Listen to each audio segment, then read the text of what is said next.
The universal exchange occupied an entire moon. Station Meridian had been carved from the dead rock of a gas giant satellite over 12,000 years ago. Its hull stretched for hundreds of kilometers. Its data centers processed more information in a single second than most species generated in a century. And its markets controlled the flow of wealth across 10,000 star systems. Dr. Yuki Tanaka stood at the observation deck and watched the trading floor below. Thousands of alien beings moved between terminals and holographic displays. Numbers flickered and changed. Credits flowed from one account to another. The whole thing hummed with quiet efficiency. "It's beautiful," said Marcus Webb. He stood beside her with his hands in his pockets. "And completely dead." Tanaka looked at her colleague. Webb had spent 30 years on Wall Street before the contact. He had survived 4 market crashes, 2 investigations, and 1 divorce. His hair had gone gray in his 40s. His eyes had stayed sharp. "Dead?"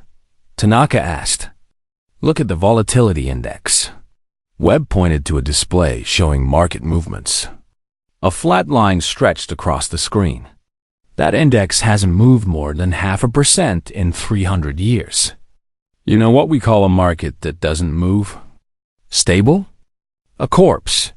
Webb shook his head. "These people have forgotten what risk means. They've built the most sophisticated financial system in the galaxy, and they're using it to do nothing." A chime sounded.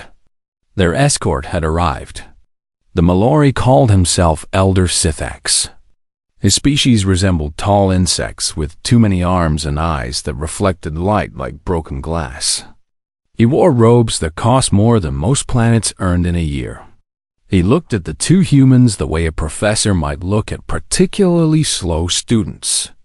"Welcome to Station Meridian," Sithax said. His translator gave his voice a pleasant, neutral tone. "I trust your journey was comfortable." "Very comfortable," Tanaka said. "Thank you for the invitation." "It is not an invitation. It is a requirement." Sithax began walking, and the humans followed. "Your species has been granted provisional trading access to the Universal Exchange. You are required to complete a standard orientation period. I have been assigned to oversee your education." They walked through corridors filled with artwork from 100 civilizations. Sculptures made of crystallized light. Paintings that moved and changed based on the viewer's emotions. Tapestries woven from the silk of extinct creatures. The Universal Exchange was established 12,000 years ago, Sithax explained. It brought order to galactic commerce. Before its founding, economic relations between species were chaotic and unpredictable. Wars were fought over trade disputes. Civilizations collapsed due to market instabilities. The exchange ended all of that. How? Tanaka asked. Through standardization, through regulation, through the careful management of risk. Sithax stopped before a massive door. The Consortium of 12 oversees all major market activities. We ensure that volatility remains within acceptable parameters. We prevent the kind of chaos that once threatened galactic civilization. The door opened. Beyond it lay the largest trading floor Tanaka had ever seen. Beings from dozens of species worked at stations arranged in perfect geometric patterns. The air was filled with the soft hum of technology and the quiet murmur of voices. You will be assigned a trading station in the developmental species section, Sithax said. Your investment caps will be strictly enforced. All trades must be approved by a consortium supervisor. These restrictions will remain in place until humanity demonstrates sufficient economic maturity. Webb raised an eyebrow. And how long does that usually take? The Draxi have been members for 6,000 years. They are still classified as developmental. Sithax's many eyes blinked slowly. Economic maturity is not about time. It is about understanding. Most species never achieve it. He led them to a small corner of the trading floor. Their station consisted of 2 terminals and a single display screen. Around them, alien traders worked at much larger stations with much better equipment. "You may begin your orientation," Sifak said. "I will return to check on your progress." He left. Tanaka and Webb sat at their terminals and began exploring the system. For 3 hours, they studied the market data. They analyzed trading patterns. They examined the historical records. And slowly, a picture began to form. "It's rigged," Webb said quietly. Tanaka looked around to make sure no one was listening. "What do you mean?" "Not rigged like fraud. Rigged like a casino, where the house always wins." Webb pulled up a series of charts. "Look at this. The consortium species control 94% of all wealth in the exchange. They've held that percentage for over 2,000 years. It never changes." "That's not possible. Markets fluctuate. Winners and losers change. Not here." Webb leaned back in his chair. "They've eliminated fluctuation. They've eliminated risk. And without risk, there's no opportunity for anyone else to catch up.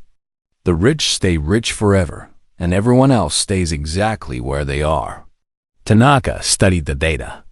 She was an economist. She had spent her career building models and analyzing systems. And she had never seen anything like this. "The algorithms," she said slowly, "they're designed to maintain equilibrium. Anytime the market starts to shift, the system automatically corrects." "Exactly. It's not a market. It's a machine designed to preserve the status quo." Webb smiled, but there was no humor in it. "And I don't think they even realize it. They've been doing this for so long that they think it's natural. They think stable markets are the same as healthy markets." "So what do we do?" Webb was quiet for a long moment. He stared at the flat line on the volatility index. He thought about everything he had learned in 30 years of trading. About risk and reward. About fear and greed. About the beautiful, terrible chaos of a truly free market.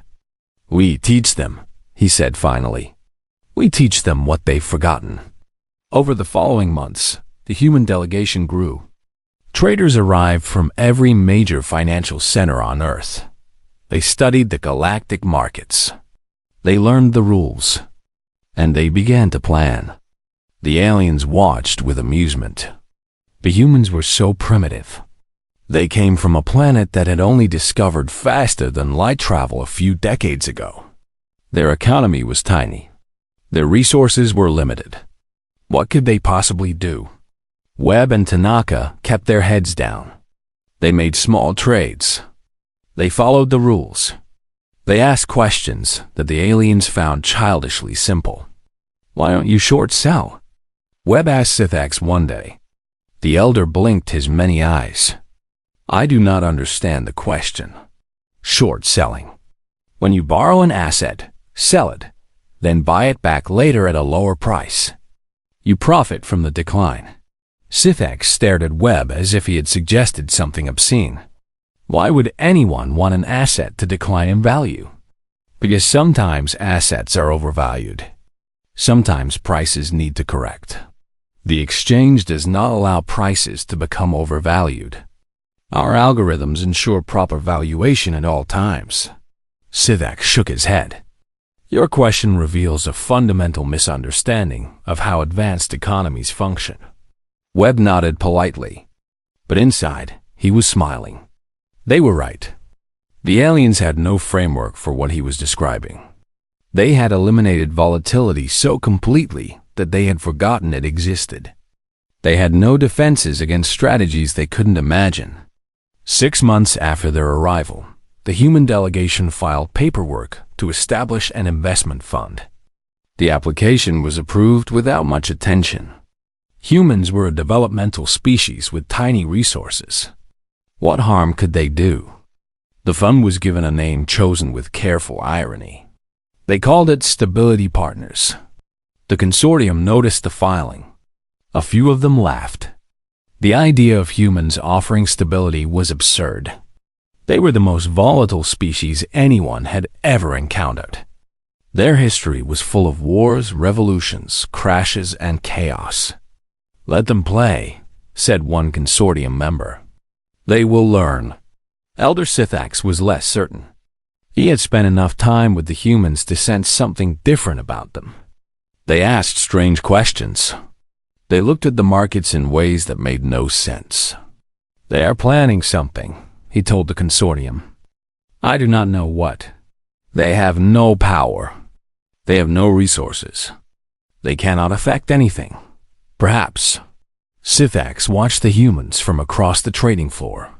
Webb and Tanaka sat at their tiny station, studying data, talking quietly.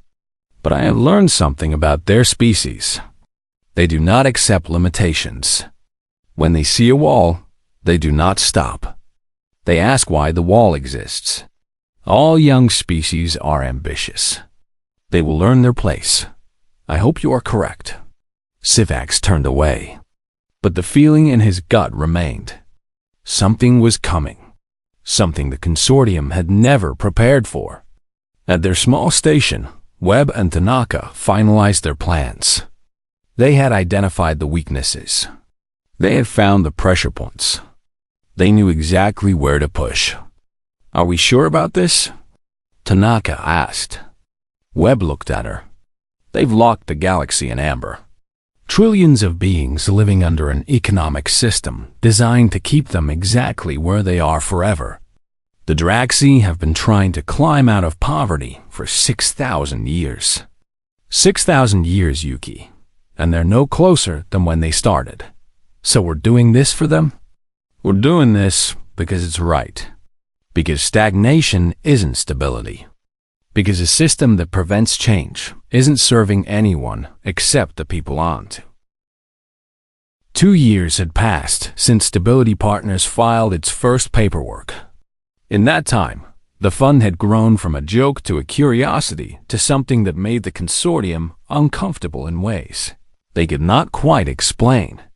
The humans were doing something wrong. Everyone agreed on that much.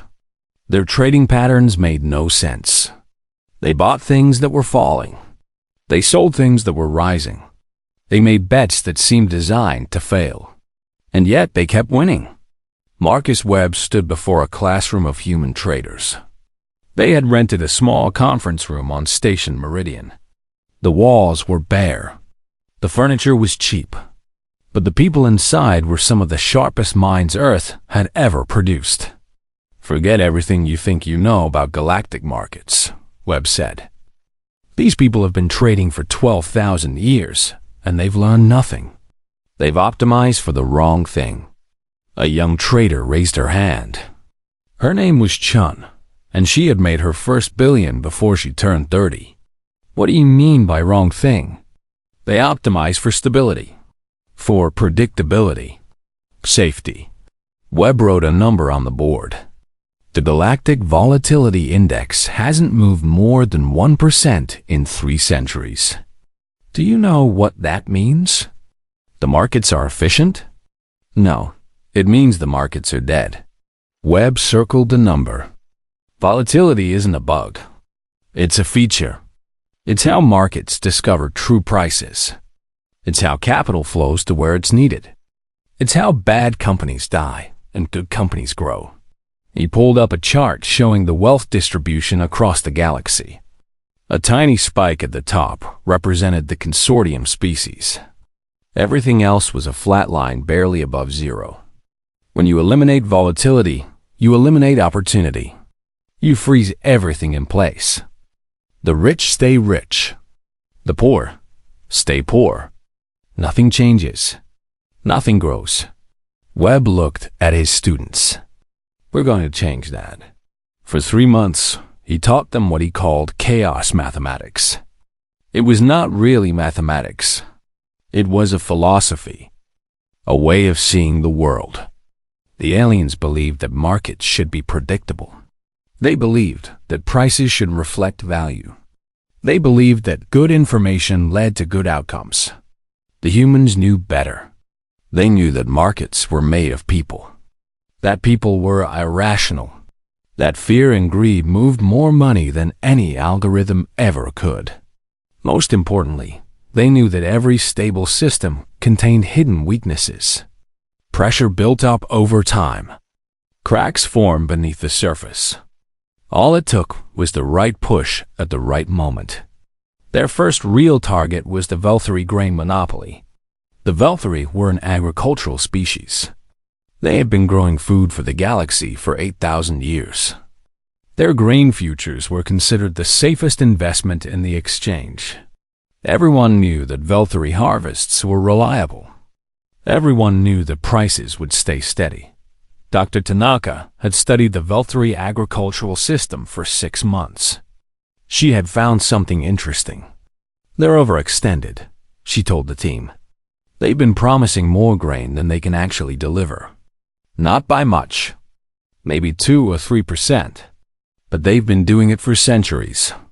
Why would they do that? Chun asked. Because no one ever checks. The algorithms assume Velthari grain is risk-free. So the Velthari can borrow against future harvests that haven't happened yet.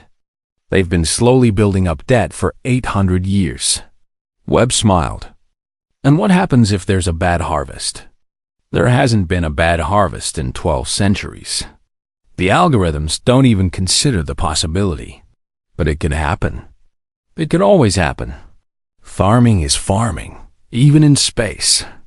Solar flares. Crop diseases. Equipment failures. Tanaka pulled up a map of Velthari space. I've identified 3 worlds that are overdue for solar activity. If any of them get hit, production drops. The humans began buying options. These were contracts that gave them the right to sell Velthari grain at current prices in the future. If prices stayed stable, the options were worthless. If prices dropped, they would be worth a fortune. The consortium did not understand what they were doing. Options trading existed in galactic markets, but no one used it seriously. Why would you bet on prices changing when prices never changed? 6 weeks later, a solar flare hit one of the Velthari harvest worlds. It was not a major flare. It reduced production by less than 5%. Under normal circumstances, no one would have noticed.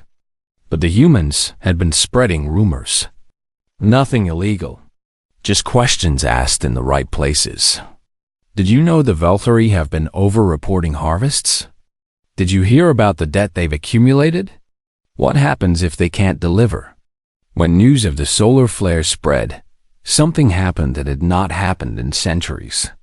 People started selling Velthari grain futures. Not because they had analyzed the situation. Not because they understood the fundamentals. But because they were suddenly, unexpectedly afraid. The Velthari grain index dropped 3% in a single day. To humans, this was nothing. Markets on Earth moved 3% before lunch on slow days. But on a universal exchange, it was an earthquake. Algorithms that had never seen such movement started making strange decisions. Traders who had never experienced volatility panicked, and the humans exercised their options. Stability Partners made 600 million credits in 12 hours. It was not enough to matter in the grand scheme of galactic finance, but it was enough to get attention. Elder Sithax summoned Webb to his office. The Mallory's chambers were decorated with art from 100 worlds. Tapestries hung from the walls. Sculptures floated in gravity fields. The furniture was designed for a being with 6 arms and no legs. Webb sat on a chair that had been brought in specially for him. He looked comfortable, relaxed, like a man who had been expecting this meeting. "Explain," Sithax said. "Explain what?" "You knew the solar flare was coming. I knew a solar flare was possible. The star in that system has a 16-year activity cycle. We're in year 15. It wasn't prediction. It was probability." Sithax's many eyes narrowed. "And the options? You were betting on prices to fall?" "Yes. Why would you do that?" Why would you want prices to fall? Webb leaned forward. I want you to think about that question. Really think about it. You've been running these markets for 12,000 years, and you can't understand why someone would bet on prices falling. It is destructive. It profits from harm. Does it? The Valkyrie were overextended. They had been lying about their production for centuries. Our bet didn't cause that. We just noticed it. Webb spread his hands. We made the market do what markets are supposed to do. We found a price that was wrong, and we corrected it. Civax was quiet for a long moment. He looked at the human sitting across from him. Such a small creature. Such a short lifespan. Such a young species. And yet there was something in Webb's eyes that made Civax uncomfortable. A kind of certainty that did not match humanity's place in the galaxy. What is it that you want? Civax asked finally. We want what every species wants. A fair chance. An opportunity to grow. You have those things. No, we don't. Webb stood up and walked to the window. Outside, the trading floor stretched into the distance. You've built a system where nothing changes. Where the species on top stay on top forever. Where everyone else is locked in place. Stability protects everyone. Stability protects the powerful. Everyone else just survives. Webb turned back to face the elder. We're not here to destroy anything. We're here to introduce a concept you've forgotten. What concept? Creative destruction. Webb smiled. The idea that sometimes things have to fall apart before they can be rebuilt. That death makes room for new life. That change, even painful change, is better than stagnation. Civax did not respond. He sat in his floating chair and thought about what the human had said. In 12,000 years, no one had spoken to him like this. No one had questioned the fundamental assumptions of galactic economics. It was disturbing. It was offensive. And somewhere deep in his mind, in a place he did not want to acknowledge, it made a terrible kind of sense. Word of Stability Partners' success spread across the exchange. Other species began asking questions. The Draxi sent representatives to meet with the humans. So did the Korath, the Milani, and a dozen other developmental species. They all wanted to know the same thing. How did you do it? Can you teach us? Webb and Tanaka welcomed them all. They explained chaos mathematics. They taught option pricing models. They shared strategies that humans had developed over centuries of market chaos. The consortium tried to stop them. They passed new regulations. They raised barriers. They threatened to revoke humanity's trading access. None of it worked. You can't regulate an idea, Webb told a consortium hearing. You can't outlaw a way of thinking. Either your markets are strong enough to handle volatility, or they're not. If they're not, maybe you should be asking why. The hearing ended without resolution. The consortium members argued among themselves. Some wanted to expel the humans entirely. Others worried that would only prove Webb's point. While they debated, the humans kept trading. They kept teaching.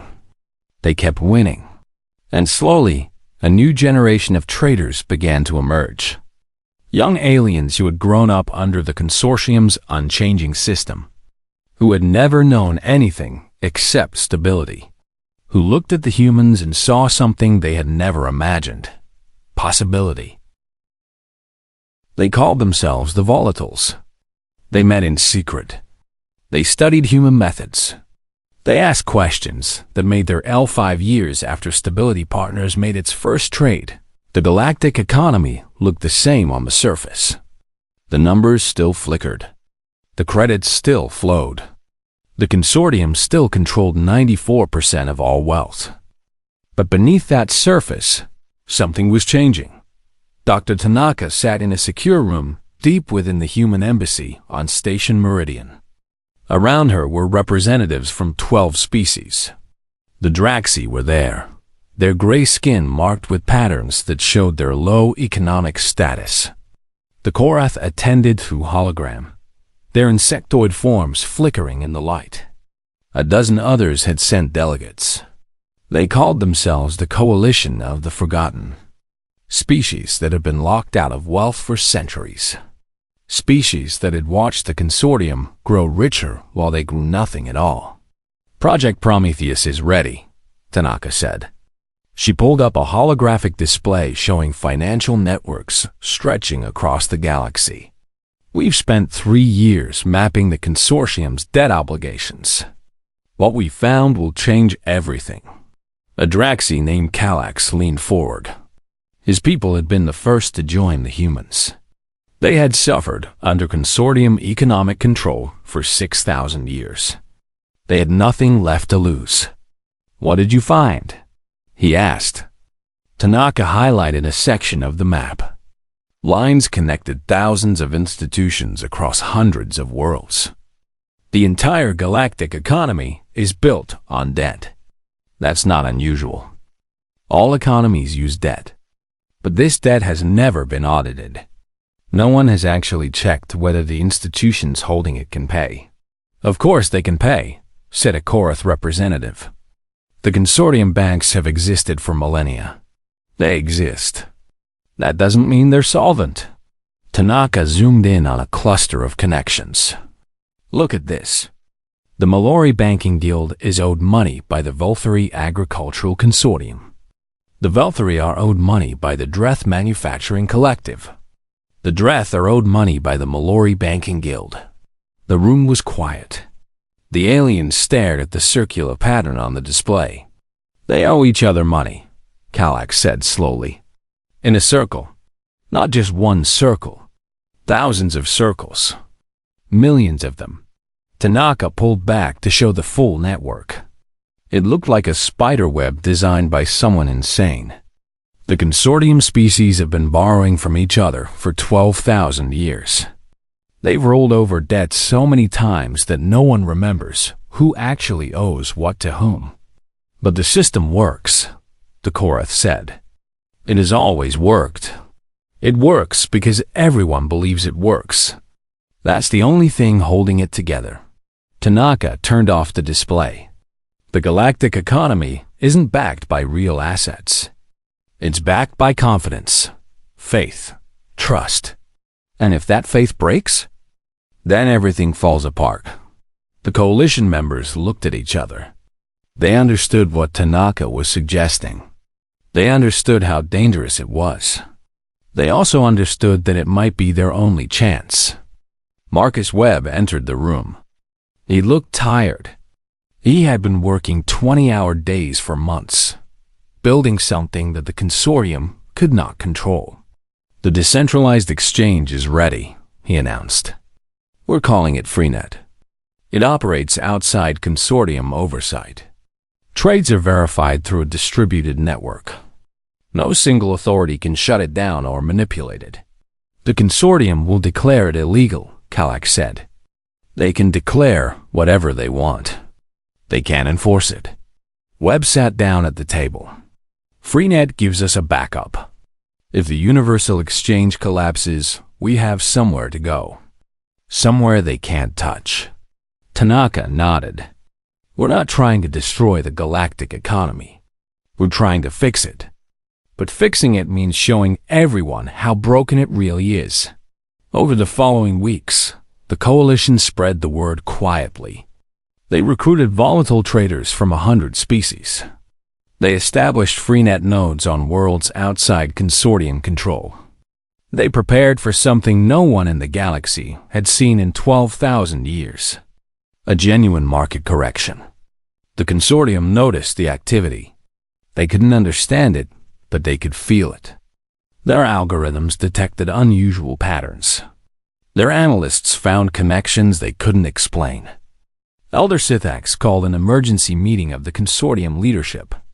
"The humans are planning something," he told them.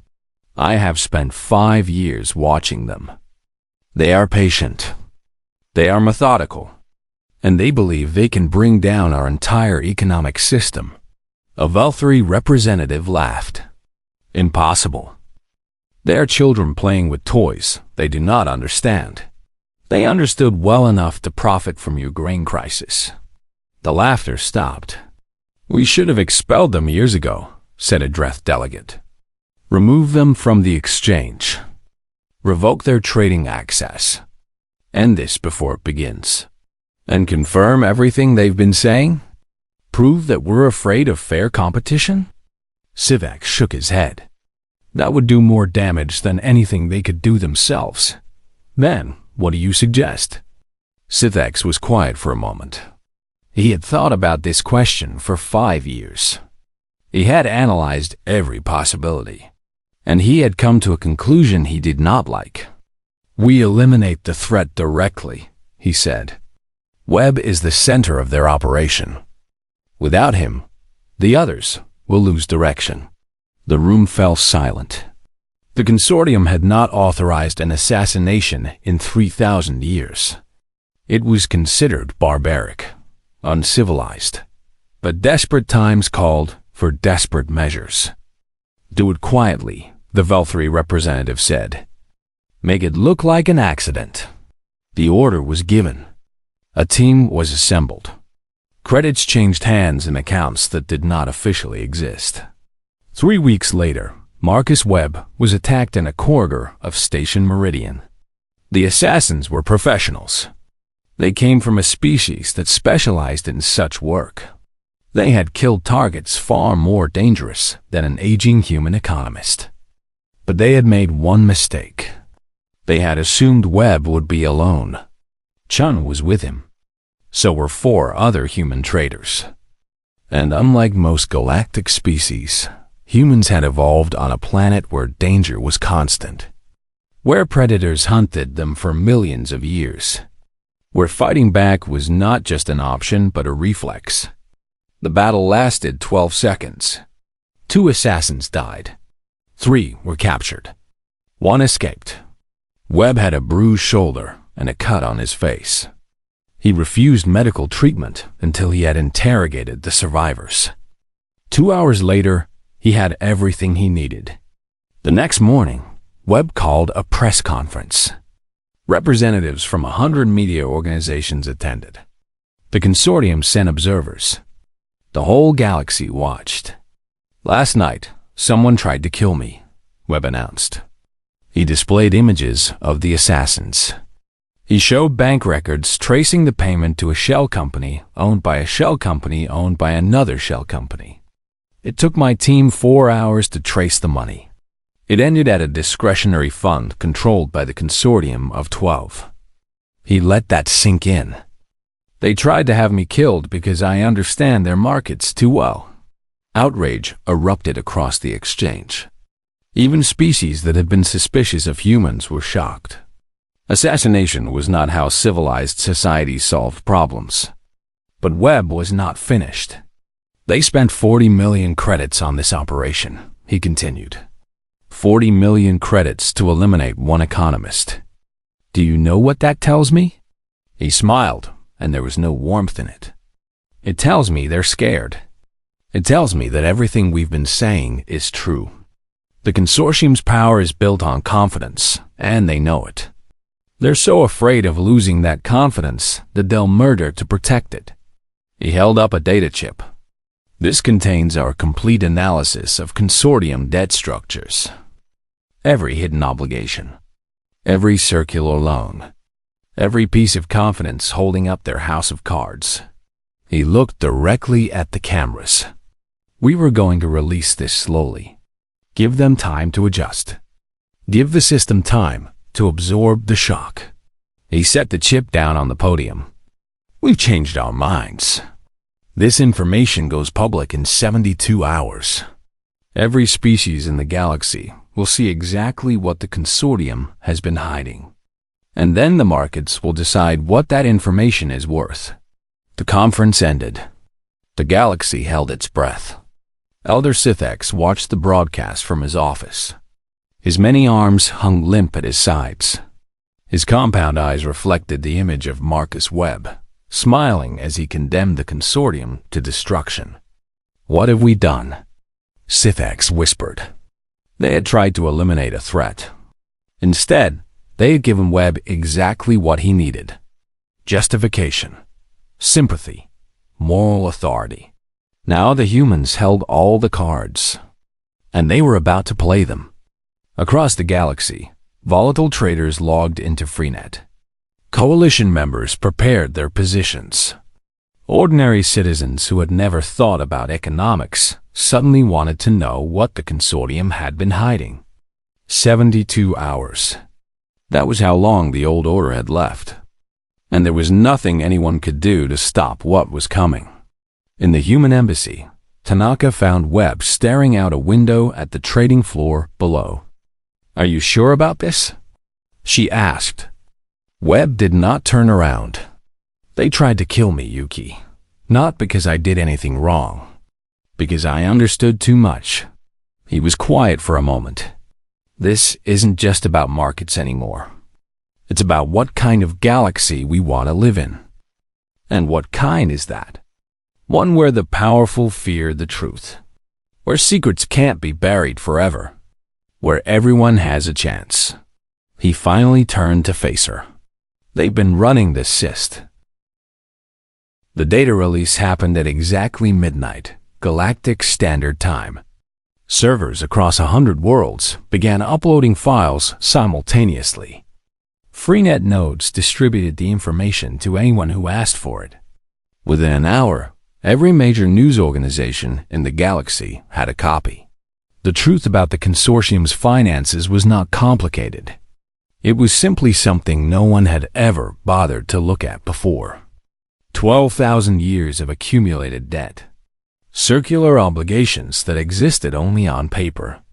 Assets valued at prices that had not been tested by actual markets in centuries.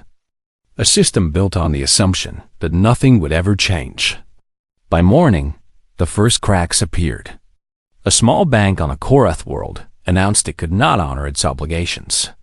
It was a minor institution, barely worth noticing. But it owed money to 3 other banks, which owed money to 12 other banks, which owed money to the Mallory Banking Guild. The algorithm that managed the universal exchange noticed the disruption. It did what it always did. It tried to restore equilibrium. It began adjusting prices to compensate for the small bank's failure. And it found something it had never encountered before. The adjustment affected other prices. Those prices affected still others. The algorithm kept working, kept adjusting, kept trying to find stable ground. But every change it made created new problems. By noon, the Kreth Mineral Index revealed something no one had known. It had been artificially inflated for 800 years. The real value of Kreth minerals was perhaps a third of their listed price. Traders who held Kreth mineral futures began selling. Not many at first. Just enough to get out before prices dropped further. But the algorithm saw the selling and interpreted it as a signal. It adjusted prices downward. More traders sold. Prices dropped further. The algorithm kept adjusting. By evening, the Kreth Mineral Index had lost 40% of its value. The Kreth government announced emergency measures. 3 major financial institutions declared they could not meet their obligations. And that was just the beginning. Elder Sithax watched the chaos from the consortium's emergency command center. Screens covered every wall, showing markets in freefall across the galaxy. Red numbers everywhere. Dropping graphs. Flashing alerts. "Stabilize the Mallory bonds," he ordered. "Inject liquidity into the Velthary grain market. Halt trading on the Dreth Manufacturing Index." His staff worked frantically. They had protocols for market disruptions. They had plans and procedures and algorithms designed to handle any crisis. But their protocols assumed that crises were local, that problems in one market could be isolated from others, that the fundamental structure of the system was sound. None of those assumptions were true anymore. "Sir, the Mallory bonds are dropping despite intervention." The market is not responding to liquidity injection. Sir, we cannot halt trading on the Dreth Index. Freenet nodes are processing trades outside our control.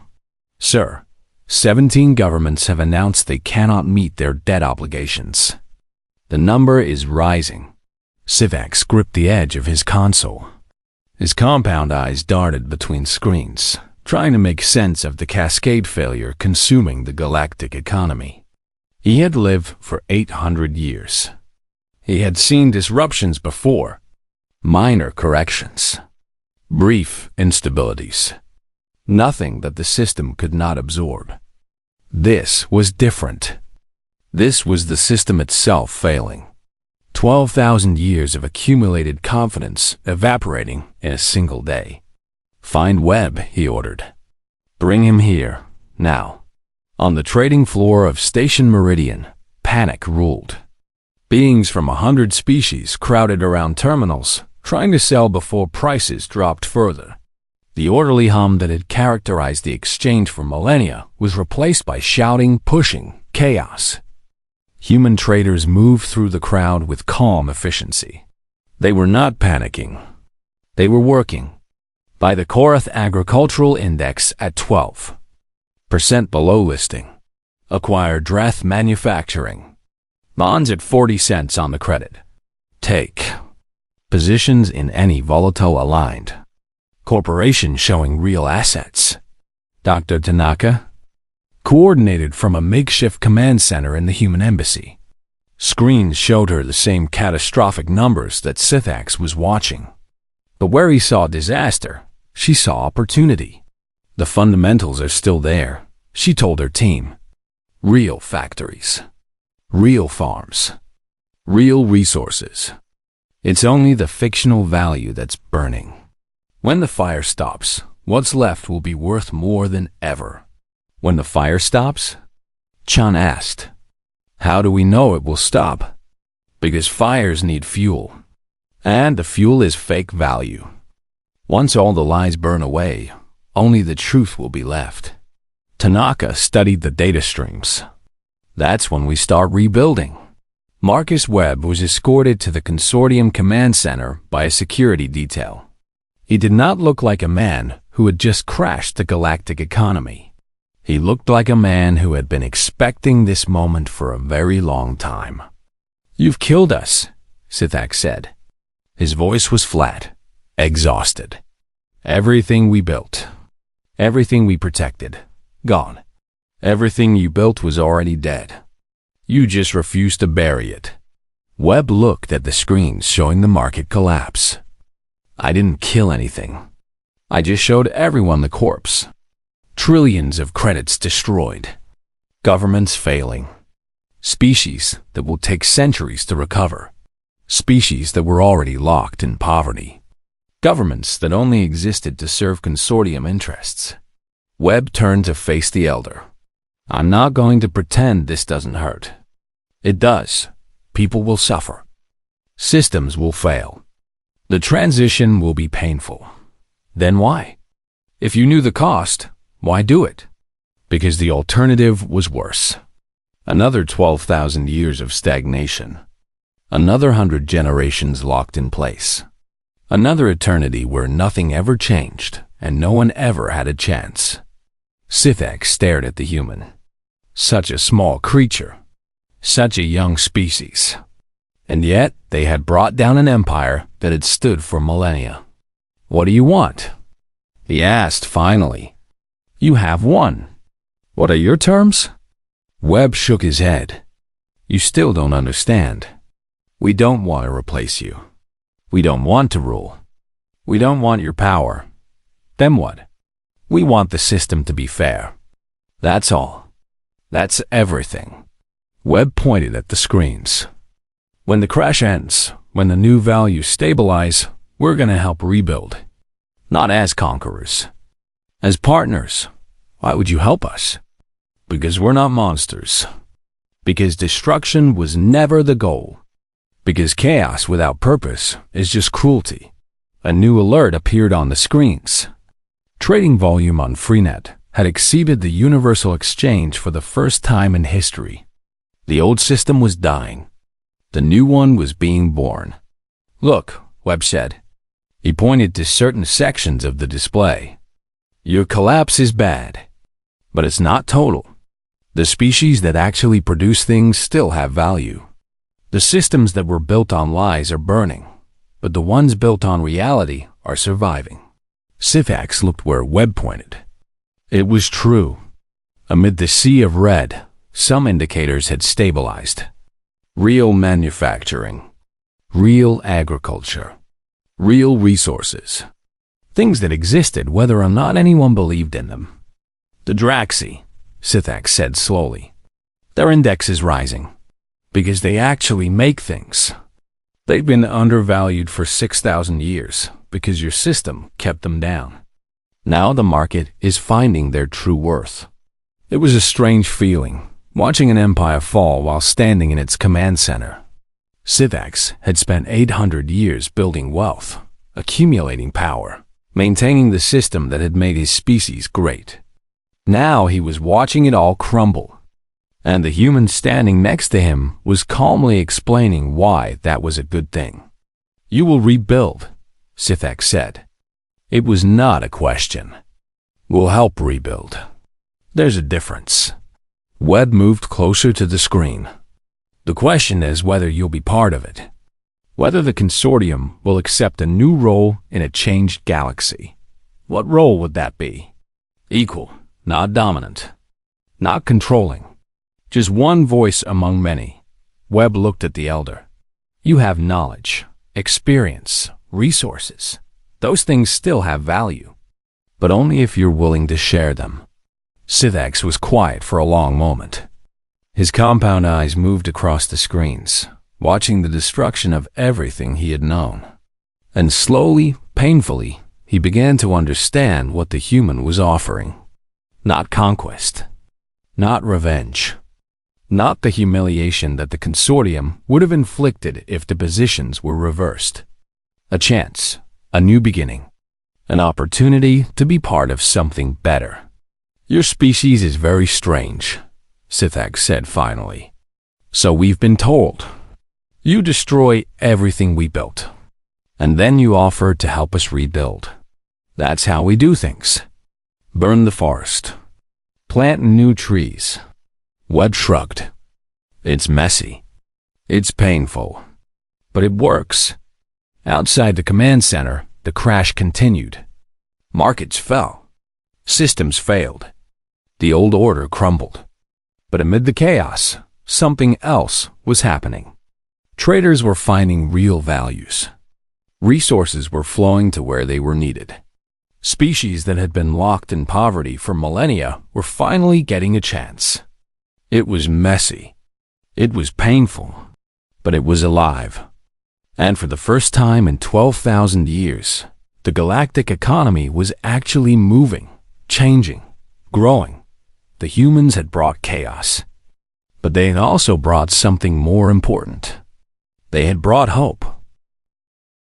6 months after Black Monday, the galactic economy looked nothing like it had before. The Universal Exchange still operated. Its halls were still filled with traders. Its servers still processed trillions of transactions every day. But everything else had changed. The volatility index now moved freely. Some days it jumped 10%. Other days it fell just as much. The algorithms that had once maintained perfect stability had been retired. In their place, new systems tracked actual market activity without trying to control it. Prices reflected real values. Companies that produced things were worth something. Companies that only existed on paper were worth nothing. The difference was visible to everyone. Dr. Tanaka walked through the trading floor of Station Meridian. She had been offered a corner office in the new exchange administration.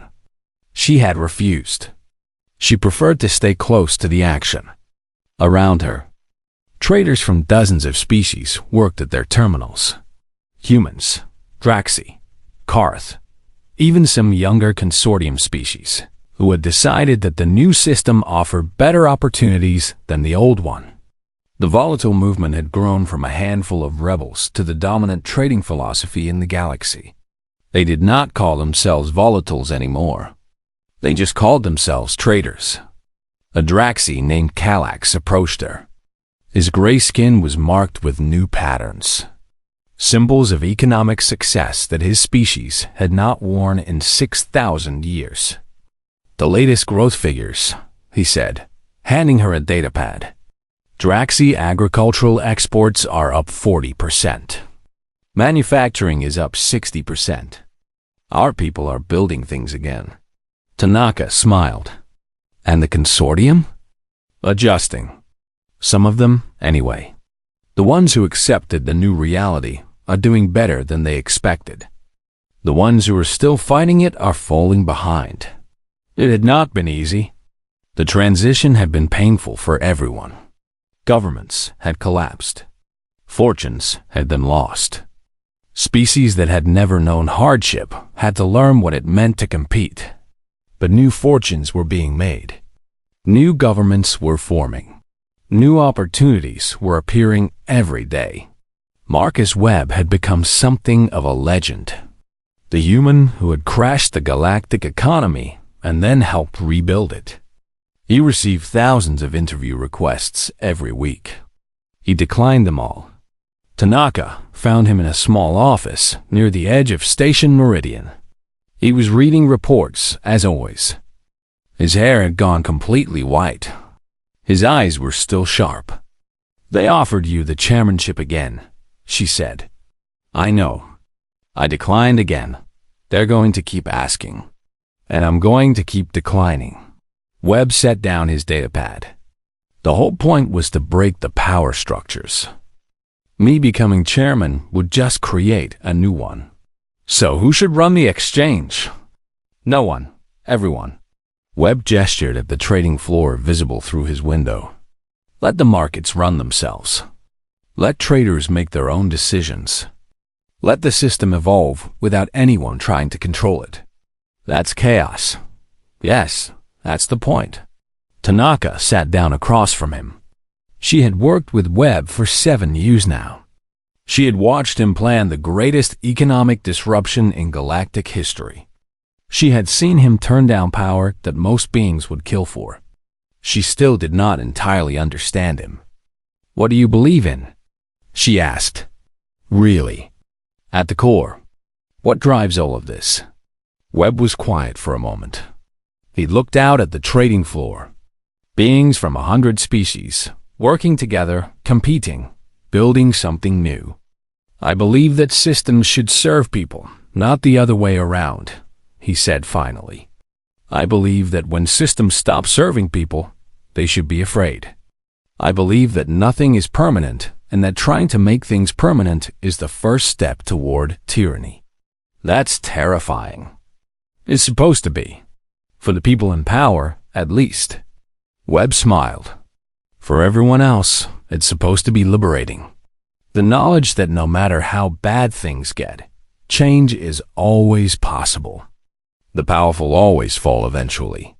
The underdogs always get their chance." A chime sounded. A message from the new Exchange Administration. They were announcing the candidates for the reformed board of directors. Tanaka glanced at the list. 12 names. 3 humans. 3 Draxi. 2 Korath. Representatives from 4 other species that had emerged as leaders in the new economy. Not a single consortium species among them. "They'll complain," she said. "Let them. If they want representation, they can earn it." Webb stood up. "That's how it works now. Nothing is given. Everything is earned." He walked out of the office. Tanaka followed. On the trading floor, the morning session was beginning. Numbers flickered. Credits flowed. Traders made decisions based on real information and genuine risk. It was messy, unpredictable, sometimes frightening. It was also alive. In a corner of the floor, a young Draxi trader named Senna prepared for her first independent investment. She had graduated from the Institute for Economic Dynamism 3 weeks ago. She had studied chaos mathematics under instructors trained by Webb himself. Her first trade was small, a position in a Korath technology startup. Real company, real products, real risk. She entered the order. The system processed it. Her credits moved from her account to the market. For a moment, nothing happened. Then the numbers began to change. Her investment rose, fell, rose again. Senna felt something she had never experienced before.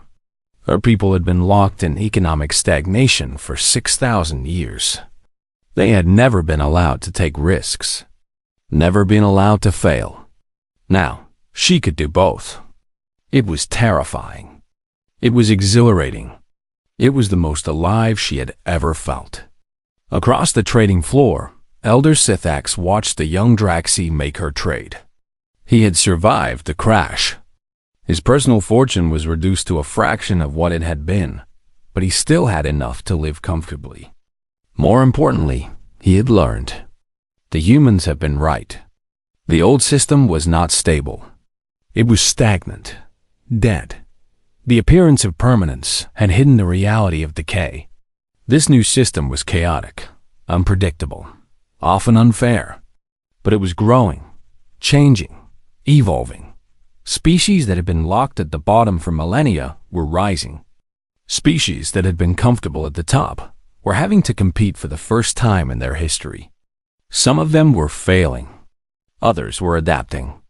The galaxy was sorting itself out in ways that no algorithm could have predicted. Sithax found Webb near the observation deck. "I still do not understand your species," the elder said. "That's fair. We don't always understand ourselves. You had the power to dominate. After the crash, you could have taken everything. Instead, you helped rebuild. You shared your knowledge. You gave everyone a chance. That was always the plan. But why? Every species in the galaxy would have used that power to advance themselves. Why didn't you?" Webb was quiet for a long moment. He watched the trading floor below. Hundreds of beings from dozens of species working together in a system that had not existed a year ago. "Because power without purpose is just tyranny," he said finally. Because the goal was never to win. It was to change the rules. Change them to what? To something fair. Something where the powerful don't stay powerful forever. Something where the weak have a chance to become strong. Webb turned to face the elder. "Your system was designed to keep you on top. Our system is designed to keep everyone competing." That sounds exhausting. It is, but it's also exciting, alive, full of possibility. Webb smiled. "You've spent 12,000 years being comfortable. Now you get to find out what it's like to try." Sithax considered this. It was a strange philosophy, uncomfortable, demanding. But he had to admit, the galaxy felt different now. More alive, more unpredictable, more interesting. "I suppose I can learn," he said. "Everyone can learn. That's kind of the point." Below them, the trading floor hummed with activity. Numbers changed. Credits flowed. Risks were taken and rewards were earned. The galactic economy was smaller than it had been before the crash. The fictional value had burned away. What remained was real. Real companies. Real products. Real opportunity. And for the first time in 12,000 years, anyone could compete for it. The humans had brought chaos to the galaxy. They had crashed the largest economy in history. They had destroyed fortunes that had been accumulated over millennia. But they had also brought something more important. They had brought change, movement, evolution. They had reminded the galaxy that nothing is permanent, that the powerful must always fear the clever. That stagnation, no matter how comfortable, is just death waiting to happen. And now the galaxy was learning what humans had always known. That chaos is not the enemy. Chaos is the beginning. On the trading floor, Senna watched her first investment grow. It was small. It was risky. It might fail, but it was hers. And for the first time in her species' long, sad history, she had a chance. That was worth more than all the stability in the universe.